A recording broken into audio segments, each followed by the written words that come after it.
నమస్కారం వార్తలకు స్వాగతం. ముందుగా ముఖ్యాంశాలు. మంత్రి కోమటిరెడ్డి వెంకటరెడ్డి ప్రెస్ మీట్, పలు అంశాలపై వివరణ.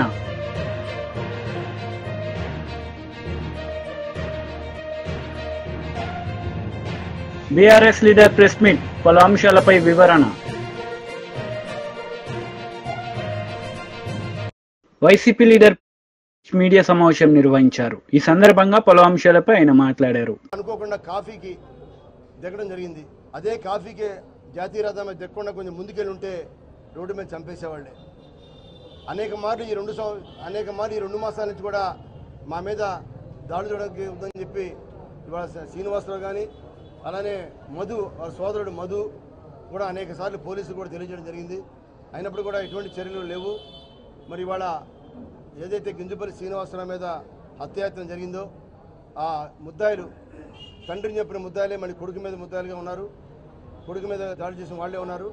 కాబట్టి తప్పకుండా పోలీసులు ఇవాళ చంద్రబాబు నాయుడు గారు ఎక్కడా మీ దాడులు ఉండవు, హింస అనేది ఉండదు అని చెప్పి ఒక పక్క ముఖ్యమంత్రి గారు మరి స్టేట్మెంట్స్ ఇస్తూ ఉన్నారు. అయినప్పుడు కింద క్షేత్రస్థాయిలో ఆ విధంగా జరగట్లా. ఇవాళ ఎమ్మెల్యేలు కానీ కింద నాయకులు కానీ అందరూ కూడా ప్రోత్సహిస్తారు, హింసను ప్రోత్సహిస్తూ ఉన్నారు, దాడులను ప్రోత్సహిస్తూ ఉన్నారు. వైఎస్ఆర్సీపీ అంటే కొట్టిరండి అని చెప్పి అన్ని నియోజకవర్గాల్లో ప్రోత్సహిస్తూ ఉన్నారు. కాబట్టి వెంటనే ప్రభుత్వం ఈ దాడుల్ని మరి ప్రోత్సహించుకుని వెంటనే దాడులు ఆపాలి. లేకపోతే మేము కూడా మరి ప్రతిచర్య ఉంటుంది, మాకు కూడా తప్పకుండా అటువంటి దాడులు లేకుండా ఆపాలని చెప్పి ప్రభుత్వాన్ని మేము కోరుకుంటున్నాం.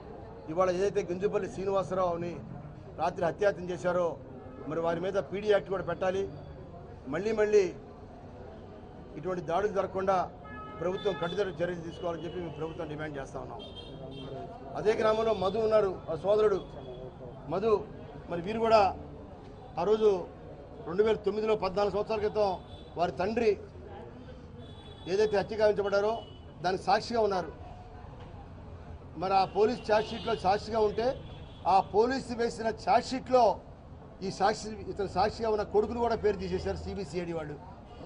కాబట్టి సిబిసిఐడి ఆ రోజు వేసిన కేసుని తీసివేసి మళ్ళీ పోలీసునే ఈ కేసుని తిరిగి విచారించి ఎవరైతే ముద్దాయిలు ఉన్నారో, ఎవరైతే గింజుపల్లి వీరయ్య గారిని చంపిన నిజమైన ముద్దాయిలు ఉన్నారో మరి వారిని ఆ పోలీసు తిరిగి దీని కేసును విచారించి ఆ సిబిసిఐడి కేసుల్ని లేకుండా ఇవాళన్న తెలుగుదేశం ప్రభుత్వం ఆ కేసును విచారించి ఆ దోషులను శిక్షించాలని చెప్పి మేము ప్రభుత్వాన్ని కోరుతున్నాం.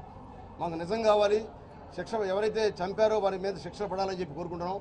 సిబిసిఐడి చేసిన కేసులో చాలామంది సాక్షులను తీసేశారు. మరి వారి కుమారుని తీసేశారు సాక్షిగా, సొంత కుమారుని సాక్షిగా తీసేశారు. అంటే సిబిసిఐడి చేసే కేసులు తీసివేయాలనే ఉద్దేశంతో మరి ఇన్ని సంవత్సరాల నుంచి కూడా హైకోర్టులో కేసులు వేసి వారి కుమారుడు శ్రీనివాసరావు హైకోర్టులో కేసు వేసి ఆ సిబిసిఐడి కేసు మాకు వద్దు, పోలీసు వేసిన కేసుని విచారించాలని చెప్పి వారి కుమారుడు కూడా పోరాడుతూ ఉన్నారు గత 10 సంవత్సరాల నుంచి. కాబట్టి తప్పకుండా పోలీసు దీన్ని తిరిగి విచారించి కేసుని నిజమైన దోషుల మీద శిక్ష పడేలాగా చర్యలు తీసుకోవాలని చెప్పి ఇవాళ తెలుగుదేశం ప్రభుత్వాన్ని కూడా మేము డిమాండ్ చేస్తా ఉన్నాం. ఇప్పటికే చాలాసార్లు ఈ ఘటనల మీద మీరు పోలీసులకు ఫిర్యాదు చేశారు, వాళ్ళు కోర్టులకు వెళ్ళారు, గవర్నర్ కూడా ఫిర్యాదు చేశారు, కానీ కొనసాగుతున్నాయి. దీన్ని అసలు ఎట్లా చూస్తారు? అంటే దీని మీద నిజంగా ముఖ్యమంత్రి గారికి చిత్తశుద్ధి ఉంటే, ముఖ్యమంత్రి గారి హింసని ప్రోత్సహించాం, ప్రజలందరినీ కూడా సామరస్యంగా ఉంచాం, ఎక్కడ దాడుల్లో గత ప్రభుత్వంలా ఉండవని చెప్పి ఆయన చెప్తున్నారు తప్ప న్యాయంగా గత ప్రభుత్వంలో మా దగ్గర మా ఏరియాలో ఎక్కడ దాడులు ఒక ఎఫ్ఐఆర్ కూడా లేదు. అటువంటి వాళ్ళు దాడులు జరుగుతుంటే మరి ప్రభుత్వం చూస్తూ ఊరుకుంటుంది. ఇవాళ 41 అసలు ఇవాళ స్టేషన్ బెయిల్ ఇవ్వడం అనేది అతి దారుణం. ఒక మహిళ, ముస్లిం మహిళని ఇంటి మీదకి దాడి చేసి ఆవిడని విశేషరహితంగా కొట్టారు. ఈ విధంగా కొట్టిన వాళ్ళ మీద కూడా స్టేషన్ బెయిల్. అలానే అనేక రకాల ఇళ్ళు ధ్వంసం చేశారు. ఇవాళ పార్టీ ఆఫీసు వత్సవాయిలో పార్టీ ఆఫీసు మీద టీవీ ధ్వంసం చేశారు, జెండా దిమ్మని ఎరగొట్టారు. ఇంతవరకు ఎఫ్ఐఆర్ లేదు, అరెస్టులు కాదు, ఎఫ్ఐఆర్ లేదు. అదే ఏంటని సిఐ గారిని అడిగితే ఎఫ్ఐఆర్ కడతామని చెప్పి దాదాపుగా 1 నెల రోజు నుంచి ఆయన వేచి చూస్తున్నారు. ఎఫ్ఐఆర్ కాపీ కూడా ఇవ్వాల. వైఎస్ఆర్సీపీ కార్యాలయం మీద దాడి చేస్తే మండల హెడ్ క్వార్టర్స్లో ఎఫ్ఐఆర్ కాపీ ఇవ్వాల ఈ రోజు వరకు కూడా. అది పరిపాలన అలా ఉంది. ఆ రోజు అక్కడ ఉన్న జెండా దిమ్మిని ఫ్లెక్సీని కూడా తీసేయడం జరిగింది. ఇవాళ అక్కడ మహిళల్ని ఇదే నవాపేట గ్రామంలో ఎలక్షన్ కౌంటింగ్ అయిన మర్నాడే ఇదే గ్రామంలో నవాపేట గ్రామంలో ఒక మహిళల మీద ఏ విధంగా దాడి చేశారు చూడండి. మంత్రి కోమటిరెడ్డి వెంకటరెడ్డి ప్రెస్ మీట్ నిర్వహించారు. ఈ సందర్భంగా పలు అంశాలపై ఆయన మాట్లాడారు. అందరికి కూడా హామీ ఇస్తున్నాను. దాంతోపాటు అక్టోబర్ దసరా పండుగ నాటికి ఈ ఫ్లైఓవర్ బ్యాలెన్స్ టెండర్ పిలిపించి అది 500 కోట్లు పెరిగినా సరే ఆ ఫ్లైఓవర్ టెండర్ పిలిపించి నవంబర్ మొదటి మాసంలో పనులు మొదలుపెట్టి 18 నెలల్లో ఫ్లైఓవర్ పూర్తి చేసే బాధ్యత ఆర్ఎండ్బి శాఖ మంత్రిగా ముఖ్యమంత్రి గారి సహకారంతో అది పూర్తి చేస్తానని ఈ ప్రాంత ప్రజలకు హామీ ఇస్తూ 10 ఏళ్లు పాలించిన ప్రభుత్వం 6.5 కిలోమీటర్ ఫ్లైఓవర్ చేయలేదు. కమిషన్లు వచ్చే కాళేశ్వరం 1,00,000 కోట్లు పెడితే 9,000 ఎకరాలు పారతలేదు, కట్టడం అయిపోయింది, కూలిపోవడం అయిపోయింది. ఇక దుర్గం ఒకటి 170 కోట్లు కిందనేమో కంపు వాసన డ్రైనేజ్ నీళ్లు, ఆ డ్రైనేజ్ నీళ్ళలో కట్టి దాని మీద సెల్ఫీలు తీసుకుంటాడు కేటీఆర్ పోయి. ఇవాళ మా ముఖ్యమంత్రి ఏం చేస్తున్నాడు, ఇదే ఉప్పల్ మీదకి వెళ్ళిపోయి నల్గొండ జిల్లా మొత్తం నాశనం చేసి క్యాన్సరు, రకరకాల లంగ్స్ ఇన్ఫెక్షన్, ఆస్తమా లాంటి రోగాలు వచ్చే మూసీ కోసం ఇవాళ అమెరికా పోయి ప్రపంచ బ్యాంకుతో రేపు మీటింగ్ ఉన్నది. 50,000 కోట్లతోని గతంలో రాజశేఖర రెడ్డి ఉన్నప్పుడు 1-2 మోడల్ కట్టింది ఇక్కడ ఉప్పల్. పర్మనెంట్గా మూసీ వాటర్ పైప్ లైన్ ద్వారా కృష్ణాలో కలపడం, మల్లన్న సాగర్ నుంచి పైప్ లైన్ ద్వారా గోదావరి వాటర్ తీసుకొచ్చి మూసీని వెడల్పు చేసి ఎంక్రోచ్మెంట్ అయిన వారికి నష్టపరిహారం ఇచ్చి 50,000 కోట్లతో మూసీ చేసే ముఖ్యమంత్రికి అంత మంచి ఆలోచన వస్తే ఇలా రంగారెడ్డి ఉప్పల్లే కాదు నల్గొండ ప్రజలు, హైదరాబాద్ వాళ్ళు ఎంత సంతోషపడుతుందంటే అసలు ఎవరికి రాని ఆలోచన మన ముఖ్యమంత్రి గారికి వచ్చింది. నేను 7 ఏళ్లకి వెళ్ళి రీజనల్ రింగ్ రోడ్ 30,000 కోట్లతోని రోజు ఎట్లా మాట్లాడుతున్నానో ముఖ్యమంత్రి గారు కూడా రోజు మూసీ గురించి మాట్లాడుతున్నారు. తప్పకుండా మూసీ పనులు కూడా డిసెంబర్లో మొదలు పెడుతున్నాం. ఆ మూసీతో ఉప్పల్లో ఇబ్బంది పడుతున్నా లేదా మీకు, వాసన వస్తుందా లేదా మీకు? పేరు మెట్రో స్టేషన్ వచ్చింది, ఇంటికెళ్ళి రాత్రి బయటకు వస్తే ఇంతలా దోమలు మీకు. అంత డ్రైనేజ్ కంపు, Hyderabad drainage Nacharam industrial area కంపు అంతా ఇటే పోతుంది. ఇది కాంగ్రెస్ ప్రభుత్వం, ఇది ప్రజాప్రభుత్వం. ఒకవైపు 1,50,000 వరకు చేసినాం రుణమాఫీ, ఆగస్టు 15కు 2 లక్షలు, 32,000 చేసిన చరిత్ర దేశంలో చిన్న రాష్ట్రంలో ఎవరు చేయలేదు. ఆయన చేసిన 7 లక్షల కోట్లకు 12% వడ్డీకి తీసుకొస్తే 7,000 కోట్ల వడ్డీ కడుతున్నాం. అసలు కలిపి 47,000 కోట్లు కట్టాం. సంక్షేమ కార్యక్రమాలకు, ఫ్రీ ఆర్టీసీ బస్సుకు, 0 కరెంటు బిల్లుకు అంతా కలిసి 36,000 కోట్లు అయితే ఆ పాపాత్ముడు చేసిన దానికి 47,000 కొట్టాడు. ఏం లాభం కడితే? పెద్ద తెలివి ఉందనుకుంటాడు ఆయన కేసీఆర్, పెద్ద తెలివి. ఎప్పుడైనా కేసీఆర్ ఇడంగా వచ్చి అసలు ఈ ఫ్లైఓవర్ 6 ఏళ్ళు ఎందుకు పడుతుంది? 6 నెలలు చేయొచ్చు. చైనాలో 57 అంతస్తుల హోటల్ 19 రోజుల్లో కట్టారు. 57 అంతస్తుల రోడ్ నేను పోయి చూసొచ్చిన చైనా బీజింగ్లో ఆ హోటల్ చూసొచ్చిన పోయి చూస్తే రెగ్యులర్ హోటల్ లాగానే ఉన్నది. ఇంత టెక్నాలజీ పెరిగితే ఈ రోజులలో హైదరాబాద్లో 60 అంతస్తుల బిల్డింగ్లు అవుతున్నాయి. మరి కేటీఆరా, కేసీఆరా, హరీషా అసెంబ్లీలో మాట్లాడుతున్నారు. ఇంకా సిగ్గులే కూడా అసెంబ్లీలో. ఒక దేశంలో మొట్టమొదటి మహిళా హోమ్ మినిస్టర్, 5 ఏళ్ళు ఐటీ మినిస్టర్, ఆమెనే రేవంత్ రెడ్డి రా తమ్ముడు నీకు భవిష్యత్తు ఉంటుంది ముఖ్యమంత్రి అవుతామని చెప్పినాడు. తీసుకొచ్చింది. ఈయన మాటలు నమ్మిండు. మల్కాజ్గిరిలో చీఫ్ ఎలక్షన్ ఏజెంట్ ఉంటాను. అయినా సరే మా తమ్ముళ్ళు అందరూ కలిసి గెలిపించిండు రేవంత్ రెడ్డి గారిని. ఈయన తీసుకొచ్చిండు. ఆయన తీసుకొచ్చిండు కాబట్టి బీఆర్ఎస్ లీడర్ మీడియా సమావేశం నిర్వహించారు. ఈ సందర్భంగా పలు అంశాలపై ఆయన మాట్లాడారు. అసెంబ్లీ ఎన్నికల సందర్భంగా ఈ యువతను ఊరు వాడ తిప్పి, చేను శెలక తిప్పి, గద్దెనెక్కించి వాళ్ళను అధికారంలో తీసుకొస్తే అదే కాంగ్రెస్ పార్టీ గద్దల్లాగా వాళ్ళని ఎత్తుకెళ్ళి ఈరోజు కేసుల పాలు, స్టేషన్ల పాలు చేస్తూ ఉన్నది. ఇది చాలా దుర్మార్గం. ఇది ఆ రోజు శాసనసభ ఎన్నికల సందర్భంగా కానీ, లేదా ఇటీవల జరిగినటువంటి ఎమ్మెల్సీ ఎన్నికల సందర్భంగా కానీ కాంగ్రెస్ పార్టీ గెలిచిందంటే దానికి ప్రధాన కారణం ఈ రాష్ట్రంలో ఉన్నటువంటి యువత, ఈ రాష్ట్రంలో ఉన్నటువంటి నిరుద్యోగులు, రాష్ట్రంలో ఉన్నటువంటి జియో 46 బాధితులు.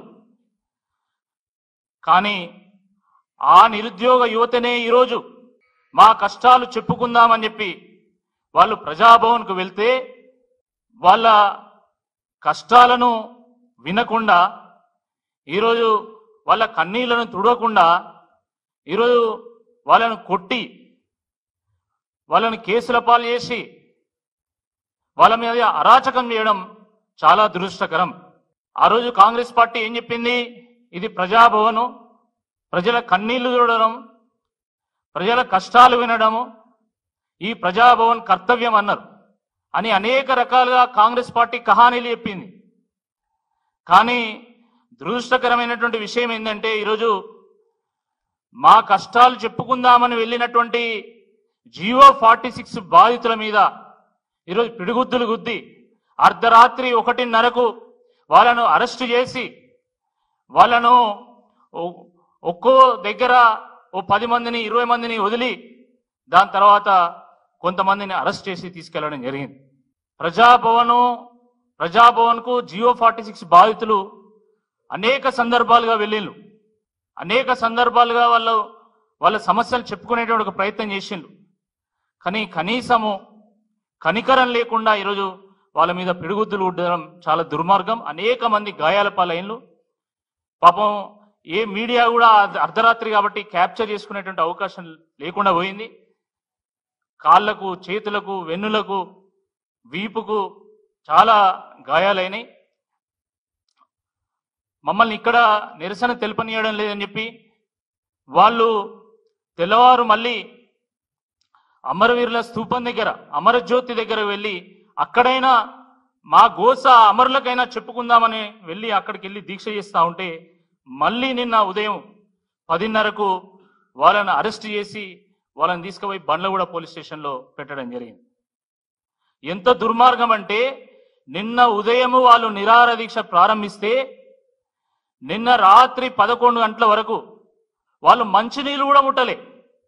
నేను వెళ్ళి వాళ్ళని పరామర్శించి స్వయంగా బీఆర్ఎస్ పార్టీ కార్యనిర్వాహక అధ్యక్షులైనటువంటి కేటీఆర్ గారితో మాట్లాడిపించిన తర్వాత, కేటీఆర్ గారు మీ ఆరోగ్యం మాకు చాలా ముఖ్యం, మీ భవిష్యత్తు ముఖ్యం కాబట్టి మీరు ఎట్లనైనా చేసి మీరు దీక్ష విరమించండి, మీకు అండగా మేముంటాం, మీకోసం మేము కొట్లాడతాం, అవసరమైతే మా ఎమ్మెల్యేలు అందరినీ కూడా చీఫ్ సెక్రటరీ దగ్గర తీసుకెళ్లి మీ బాధను వినిపిస్తామని చెప్పినా కూడా వాళ్ళు దీక్షను విరమించకుండా వాళ్ళు నిన్న రాత్రి 11 గంటల వరకు దీక్ష చేస్తే కూడా కనీసం కాంగ్రెస్ పార్టీ నాయకుడు ఒక్కడు కూడా పట్టించుకున్నటువంటి నాదులు లేడు. ఒక మంత్రి కూడా వాళ్ళతో మాట్లాడేటువంటి పాపాన ఓలే. ఇదా ప్రజాపాలన? ఇదా మీరు తీసుకొచ్చినటువంటి మార్పు? ఇంత దుర్మార్గమా? జాలి, దయ, కరుణ, కనికరం అనేటువంటిది మీ డిక్షనరీలో అసలు లేనట్టున్నది. బీజేపీ లీడర్ మీడియా సమావేశం నిర్వహించారు. ఈ సందర్భంగా పలు అంశాలపై ఆయన మాట్లాడారు. ఉండే హైకోర్టు అక్కడ కూడా ఒక మామూలుగా మహారాష్ట్రలో మాదిరి ఒక యూనిట్ ఇక్కడ ఉంటూ ఒక యూనిట్ మహారాష్ట్రలో కూడా ఉంది. నాగపూర్లో కొన్నాళ్ళ పాటు, అక్కడ బాంబేలో కొన్నాళ్ళ పాటు అని మేము చెప్పిన ప్రకారం అది కూడా జరుగుతుంది. కర్నూలులో కూడా బెంచ్, ఇక్కడ శాశ్వత బెంచ్ ఇక్కడ ఉంటుంది. సమ్మర్ వెకేషన్ కానీ వింటర్ వెకేషన్ కానీ కొన్ని రోజుల పాటు అక్కడ పనిచేస్తుంది కూడా. ఇప్పుడు ఆల్రెడీ లోకాయుక్త కర్నూలు ఉంది, దానికి సపోర్ట్గా ఇది కూడా ఉంటుంది. ఎంపీలు ఇప్పుడు విధి లేని పరిస్థితి, మేము రాణించుకోని పరిస్థితి, వాళ్ళు రావాలనే ఇక్కడికి రాణించుకోలేని పరిస్థితి. ఎందుకున్నారు? దొంగతనం బయటికి వాళ్ళ మహానుభావుడు పెద్ద అంగడి పెట్టుకొని అది వాళ్ళకు తెలిసిపోయింది. వాళ్ళ అంగళ్ళు మాకు తెలుసు. తెచ్చుకుంటే ఆ దరిద్రం మాకు అంటుకుంటుంది. మాకు అంత అవసరం లేదు. వాళ్ళు రావాలనుకునే రాణించుకుంటే కదా పరిస్థితి ఆ విధంగా ఉంది, అనానుకూలంగా ఉంది. కాబట్టి వాళ్ళు చెప్పుకుంటుంటారు, ఎందుకంటే ఏదో కవరేజ్ కోసమని. మన ధర్మవరం వెంకటరామరెడ్డి గారు ఒక స్పీచ్ ఇచ్చాడు, అసలు అంత తొందర ఎందుకు అని. అదేమి మా మీద మంచి అభిప్రాయంతో కాదు, పరోక్షంగా తన జోలికి పోకుండా ఆడిన నాటకం అది. ఆ పాట కూనిరాగం అంటారు, కూనిరాగం పడితే ఏదైనా తగ్గిస్తారేమో యాక్షన్ అని, అదేం ఆగదు. కేంద్రం ఇస్తున్న 15,000 కోట్ల గ్రాంట్ కూడా గ్రాంట్ కాదు, అది అప్పే అని చెప్పేసి అంబటి రాంబాబు అంటున్నారు. అలాగే యూటర్న్ తీసుకుంటున్నారు 2 నెలల్లోనే చంద్రబాబు అని చెప్పి అంబటి రాంబాబు కామెంట్. రాంబాబు గారు ఏ కామెంట్ అయినా చేస్తాడు, యూ టర్న్ ఉండదు, ఎప్పటికీ ఒకటే టర్ను, ఒకటే కూటమి, ఇంకా బలంగా ఉంటుంది. ఇంకా టోటల్ అన్ని స్థానాలు 200 స్థానాలు వచ్చేదానికే మా ప్లాన్ ఉంది. నేను ఫస్టే చెప్పినా వాళ్ళకి 0 అని, వాళ్ళ మ్యాథమెటిక్సే చెప్తున్నాయి. 200 అని చెప్తే 15 వచ్చినాయి, ఈసారి మాకు 9 అని చెప్తే 200 వస్తాయని వాళ్ళకి 0 అని. కారణం ఈ యొక్క ప్రగతి. మేము ఆ మాదిరి చేయాల్సిన అవసరం లేదు. ఈ మోడీ గారు అక్కడ, ఇక్కడ చంద్రబాబు నాయుడు గారు అందరూ పనిచేస్తాం, ప్రతి చోట న్యాయం జరుగుతుంది. మొన్న నేను పార్థసారథి గారితో మాట్లాడినప్పుడు అందరికీ హౌసింగ్, ఆయన పార్థసారథి గారు నూజివీడు ఎమ్మెల్యే గారు మంత్రి కూడా, అందరికీ ఇండ్లు కూడా 2.5 లక్ష సెంట్రల్ ఇస్తే 1.5 లక్ష కలిపి అందరికీ జర్నలిస్టులకు కూడా ఇండ్లని ప్రకటించాడు. నేను నిన్న కూడా మార్నింగ్ మాట్లాడాను. టిడ్కో హౌస్ ఆయన కిందికి రాదు, నారాయణ గారికి వస్తుంది. మీరందరూ ఎక్కువ మంది టిడ్కో కింద ఆధారపడి ఉంటారు. అందరికీ హౌసింగ్ ఇవ్వాలనే ఉద్దేశంతో అన్నీ బయట ఉండేటి కట్టిన వాటిని 90, 95, 99% కడితే కూడా ఆపినాడు ఈ దరిద్రుడు. దాన్ని కరోనా కేంద్రాలుగా చేసినాడు, క్వారంటైన్ సెంటర్లుగా పెట్టినాడు. మా దగ్గర అయితే ఎందుకంటే దాంట్లో చేరకూడదు. అమరావతి ముఖ్యమంత్రి గారు స్టార్ట్ చేశారు, చంద్రబాబు నాయుడు గారు ఆపాల. టిడ్కో హౌస్ చంద్రబాబు నాయుడు స్టార్ట్ చేశాడు, ఆపాల. పోలవరం స్టార్ట్ చేశాడు, ఆపాల. పట్టిసీమ వద్దన్నాడు, పట్టిసీమ నుంచి నీళ్లు కంటిన్యూ వస్తుంది. అసలు ఎన్ని రకాలుగానో మీకు ఇరిగేషన్ గురించి మన శ్రీశైలం దగ్గర ముఖ్యమంత్రి గారు స్వయంగా చెప్పినారు, రాయలసీమకు ప్రతి ఒక్కరికి అన్ని ఎకరాలకు సాగునీరు అందిస్తామని, తాగునీరు అందిస్తామని. మన పవన్ కళ్యాణ్ గారు జలజీవన్ మిషన్ కింద 10,500 కోట్లు వరల్డ్ బ్యాంక్ నుంచి ఫండ్స్ కోసం ట్రై చేస్తున్నారు, అది కూడా సక్సెస్ అవుతుంది. మీకు కొన్ని విషయాలు అన్నీ కలిపి చెప్పాలనేది మా ఉద్దేశం. మీకే కాదు, ఇది లోకానికి తెలియాలా ఏం జరుగుతుంది, ఈ దరిద్రులు ఏం మాట్లాడుతున్నారు, కౌంటర్ తెలియాలా. ముఖ్యమంత్రి గారు ఆలోచన ఏంది, ప్రజల ఆలోచన ఏంది. ప్రజలు చీకొడతారు కదా, ఇంకా ఎందుకు మీరు ఏడుపు? పార్టీని మూసుకోండి, రాజకీయాలకు మీరు అన్ఫిట్. రైట్ మా, థ్యాంక్ యూ.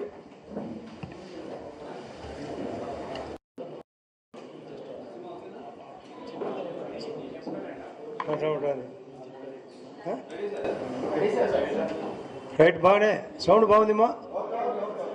ఓకే, అందరికీ నమస్కారం. ఈరోజు నాతో పాటు రాష్ట్ర మోర్చా ముస్లిం మోర్చా అధ్యక్షులు బాజీ గారు మరియు యువ మోర్చా నాయకుడు Rajesh Reddy doctor. BJP leader media సమావేశం నిర్వహించారు. ఈ సందర్భంగా పలు అంశాలపై ఆమె మాట్లాడారు. ఇబ్బందులు తెలంగాణ రాష్ట్రంలో వైద్య శాఖలో ఉన్నాయి.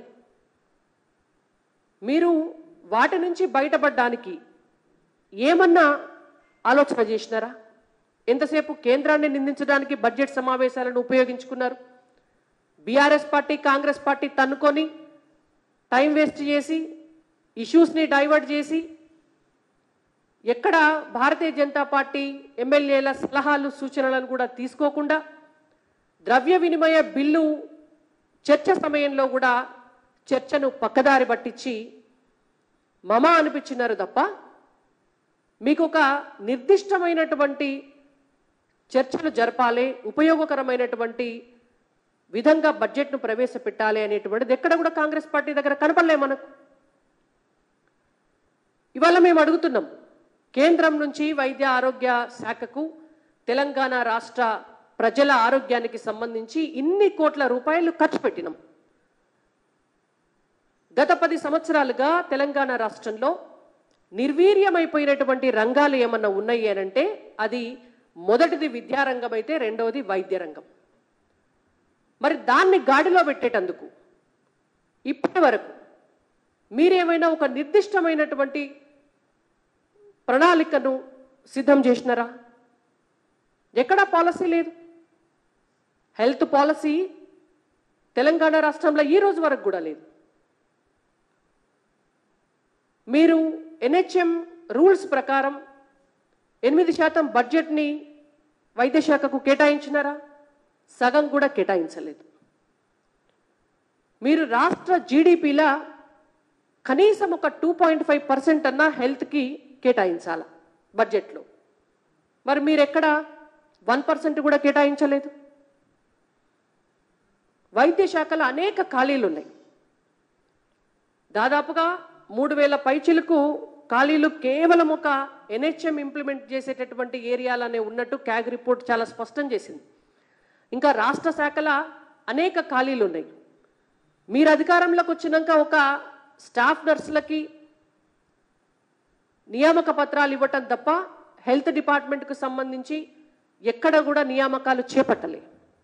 మరి వాటన్నిటి సంగతి ఏంటి? అనేక ఆసుపత్రులలో ఇవాళ కేంద్ర నిధులతోటి నడిచే బస్తీ దవాఖానాలు, ఇవాళ కేంద్రం డబ్బుతోటి నేషనల్ అర్బన్ హెల్త్ మిషన్ కావచ్చు, రూరల్ హెల్త్ మిషన్ కావచ్చు, వీటి ద్వారా నడిచేటటువంటి ఆసుపత్రుల కన్స్ట్రక్షన్స్, ఆసుపత్రులలో ఎక్విప్మెంట్స్, వీటన్నిటికీ సంబంధించి కూడా ఎక్కడా కూడా ఈ 10 సంవత్సరాల కాలంలో పూర్తి అధ్వానమైనటువంటి పరిస్థితిలో కేంద్రం నుంచి డబ్బులు తీసుకుంటారు, ఇక్కడ ఏది ఇంప్లిమెంట్ చేయరు. ఈ కాంగ్రెస్ ప్రభుత్వం అధికారంలోకి వచ్చినాక కూడా బస్తీ దవాఖానాల్లో గత నెల వరకు 3 బీఆర్ఎస్ లీడర్ మీడియా సమావేశం నిర్వహించారు. ఈ సందర్భంగా పలు అంశాలపై ఆయన మాట్లాడారు. మన అదృష్టవశాత్తు తెలంగాణ రాష్ట్రము దేశంలో మనము 28 రాష్ట్రాలు, తర్వాత 7 8 యూనియన్ టెరిటరీస్ ఉన్నాయి. మనము కిందికి వెళ్ళి 31 స్థానంలో ఉన్నాం. అంటే మనకంటే ఒక 6 మెరుగున్నారు. అంటే అవి గోవా, ఢిల్లీ, తర్వాత ఇంకో 2 స్టేట్స్ ఉన్నాయి, కేరళ ఒకటి ఉన్నాయి. మన విఆర్ అంటే మంచి లో మొత్తం దేశంలో ఉన్నటువంటి 28 రాష్ట్రాలు, యూనియన్ టెరిటరీస్ కలిపితే మనం 6వ స్థానంలో ఉన్నాం. మన దగ్గర కూడా ఇంకా మెరుగు చేసుకోవాలి. కేరళ, తమిళనాడు కొన్ని రాష్ట్రాలు మనకంటే మెరుగున్నాయి, కానీ చాలా రాష్ట్రాల కంటే మనం మంచి స్థానంలో ఉన్నాం తెలంగాణ రాష్ట్రం. దానికి కారణము ప్రభుత్వ ఉపాధ్యాయ మిత్రులు, ప్రైవేట్ రంగంలో ఉపాధ్యాయ మిత్రులు. ఇంకా కావాలి. నేను ఐఎమ్ నాట్ సాటిస్ఫైడ్. నేను సంతృప్తిగా లేను. నేను ఒక ప్రజాప్రతినిధిగా, ఒక రాజకీయ బాధ్యతయుతమైన ఒక రాజకీయ పార్టీ నాయకుడిగా చెప్తున్నాను, ఇంకా చాలా చేసుకోవాల్సిన అవసరం ఉంది.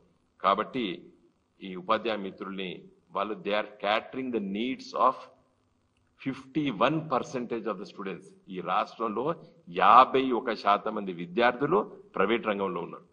ఇది పాత లెక్క. ఇప్పుడు ఈ నేను చెప్పింది 1 ఏడాది 2 ఏళ్ల కింద లెక్క. నేను అప్పుడు బాధ్యతాయుత స్థానంలో ఉన్నప్పుడు నాకు కొంతమంది మిత్రులు ఇచ్చినటువంటి లెక్కలు చెప్తున్నా మీకు నేను. ఇప్పుడు ఇంకా కూడా ప్రైవేట్ రంగంలోకి ఎక్కువ స్టూడెంట్స్ పోయినారు. నిన్న పేపర్లో చదివిన ఈ సంవత్సరం ఎంతమంది 2 లక్షల మంది విద్యార్థులు ప్రభుత్వ పాఠశాల నుంచి వెళ్ళి విరమించుకున్నారు, ప్రైవేట్ రంగంలోకి పోయినారు. ఇది బాధపడాలి కదా Revanth Reddy. You should feel a little bit guilty. మీరు కానీ మేము కానీ ఎవరైనా కానీ ఎందుకు పోయినరు, ఎందుకు చెప్పలేకపోతున్నాం, మనము ఎందుకు కాన్ఫిడెన్స్ ఇవ్వలేకపోతున్నాము. అసెంబ్లీలో సబితా ఇంద్రెడ్డి గారు మంచి చెప్పారు. మేము బ్రేక్ఫాస్ట్ పెడతాం అనుకున్నాం, లంచ్ పెట్టేసేసి మొత్తం ప్రభుత్వ స్కూల్స్ కూడా కొంచెం కన్సాలిడేట్ చేసేసి. కాబట్టి నా రిక్వెస్ట్ ఏంటంటే ఇప్పుడు మన రాష్ట్ర ప్రభుత్వము వెంటనే ఈ ప్రైవేట్ రంగంలో ఉన్నటువంటి టీచర్లకందరికీ ఒక సంరక్షణ చట్టం, వెల్ఫేర్ యాక్ట్ తీసుకురావాలి. కానీ దానికి ఖర్చుతో కూడుకున్నది కాబట్టి కేంద్ర ప్రభుత్వంపై ఒత్తిడి తీసుకురావాలి. ఎందుకంటే సెస్, ఇన్కమ్ ట్యాక్స్ వీటికన్నిటి కేంద్ర ప్రభుత్వం తీసుకురావాలి. కాబట్టి అందుకోసం నేను పార్లమెంట్లో ఉన్నప్పుడు ఈ బిల్లు ప్రవేశపెట్టాను, private member bill. Private member bill అంటే పాస్ కాదు నాకు తెలుసు, కానీ ఇట్ విల్ సెన్సిటైజ్ ది అఫీషియల్స్ని, బ్యూరోక్రాట్స్కి ఒక సెన్సిటైజ్ చేస్తుంది, ఇట్లా ఆలోచన చేయొచ్చు అని చెప్తుంది. కాబట్టి నేను ఆ bill ప్రవేశపెట్టా.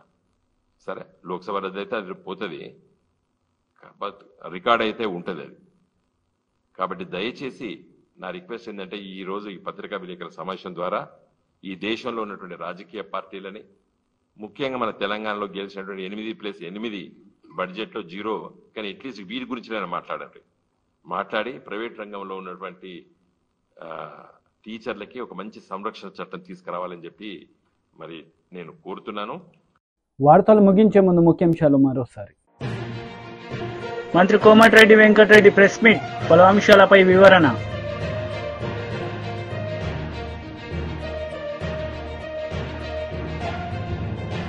BRS leader press meet, పలు అంశాలపై వివరణ. ఈ వార్తలు ఇంతటితో సమాప్తం. తిరిగి ప్రసారమయ్యే వార్తల్లో మళ్ళీ కలుద్దాం. అంతవరకు సెలవు. నమస్తే.